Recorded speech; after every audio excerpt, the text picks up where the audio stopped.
Dahil nga sa pinsala ng bagyong Upong ay ilang araw na nga din palang walang kuryente at signal dito sa aming lugar. Hello mga kalakwatsera! Welcome na naman sa panibago kong vlog. Ngayon nga, ang San Andres ay wala pa rin kuryente at signal dahil marami pa ring mga poste at kable ng kuryente ang naputol at nasira dahil nga sa lakas ng hangin at mga punong natumba.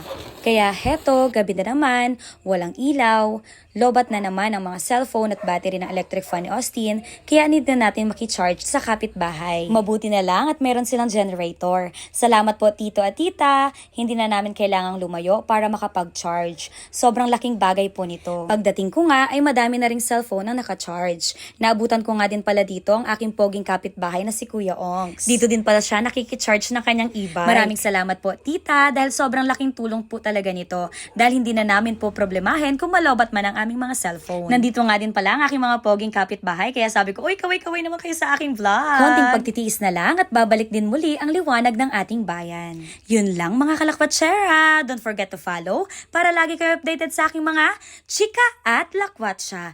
Bye-bye!